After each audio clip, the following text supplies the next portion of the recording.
What's going on, folks? This is Branson with Space Camp Beats, and today I'm going to be doing a tutorial. Well, this is going to be the first one for Reason 9.5. So, Reason 9.5 is the newest digital audio workstation from Propellerhead, and if you haven't been living under a rock in the production world, you know that Reason 9.5 supports VST. So, VST is basically virtual instruments that can be used in any digital audio workstation that supports it. So, Massive,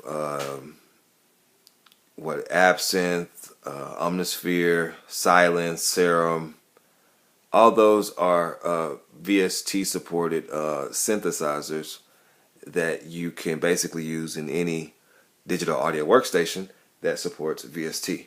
So I've been using Reason all this time, and Reason didn't support VST until now. So now that it does, I really have to tell the world about it. So let's get started. Now, we're not going to be starting talking about VST per se in this first tutorial. What we're going to be talking about is the major layout of Reason. So I just pulled up a brand new Reason file, and this is my own custom setting. So let me actually go out of here. And if you press Reason on an icon, it'll bring the Reason up like it does normally. So here's the sequencer here, and then you have the rack and you have the mixer. So let's start with the sequencer and see what's going on here. So a sequencer is basically what it says. You're sequencing your MIDI data. So say if you had some MIDI data here, you could put it there. And you have the transport buttons here. This is going to control your quantize. If you want to quantize while you're recording, this is the time that you're going to do it, 8, 16, 32, whatever you want to do. You can sync to different outside MIDI clocks. Here's just your time. If you want to click the track, click, click, click, that's here. You can pre-count here. That's not part of it. Here's your tempo, and you can actually tap your tempo right here. And then you keep the time signature. You can set it here if you want to have 4/4 time, 6/5, 4/4, whatever you want to do. Now here is your transport buttons right here. You can just go forward and backwards. Then you got your stop button if you want to stop it, and this is an important button. This is if you want to play the track. Now here's something that's super important. This red button right here is if you actually want to take your ideas and actually download them into this device. You press this button and you can actually download your idea straight from your brain into Reason. This is a totally awesome feature right here. And then you can loop, and this is for dub if you want to overdub. And if you want a new alternate take, you just press that. So that's your transport and the sequencer. Now, here is your mixer. Now I'm going to close this out one more time so I can just have it.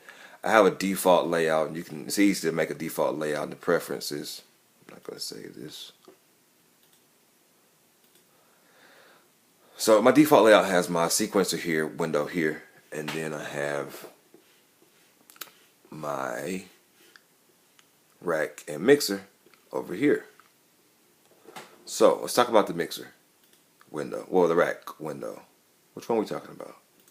Talk about the mixer because the mixer is pretty simple.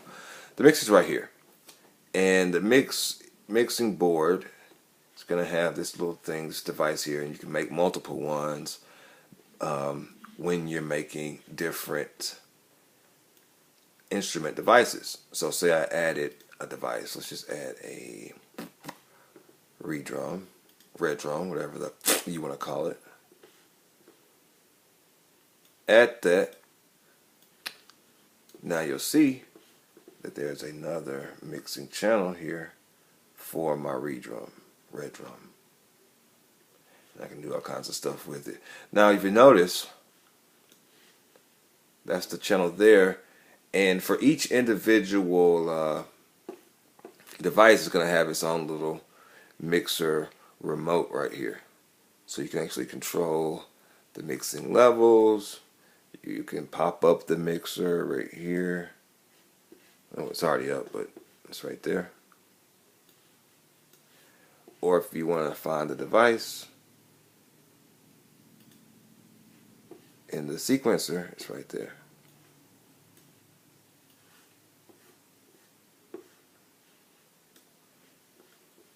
So it's pretty simple. It controls everything here, and it's also over there.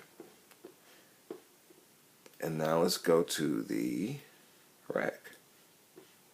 The virtual rack is where all your instruments are going to be at. I'm sorry, Mom. So in this virtual rack, you can put your virtual instruments. So if I want to create an instrument or an effect or utility or player, players can't be added by themselves because you have to be playing something. That's why it's grayed out. But if I want to add an instrument, I do it here, and the instrument will pop up right there. Well, it should pop up. This instrument is what? A VST.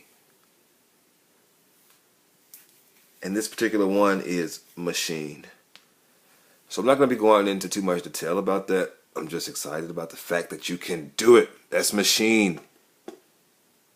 Without rewire. It's the real thing. You can turn it on and you can pop it up right here. I'm not going to go too far into detail with this. But there's Machine. And then, wait, stop. So, this is how you do your setup or whatever. You can set up here, put your instruments in here. Get out of my screen, Machine. So that's the basic layout. Oh, now next time we're going to be going over these right here. The actual devices. All devices and what they do. In the next exciting episode of Reason Tutorial. Reason 9.5. I love this thing, man. Oh, I love it. Jesus Christ. Subscribe to me. Like, comment if there's something I'm missing out. I mean, there's thousands of things I'm missing out. But subscribe, and we'll see you in the next episode.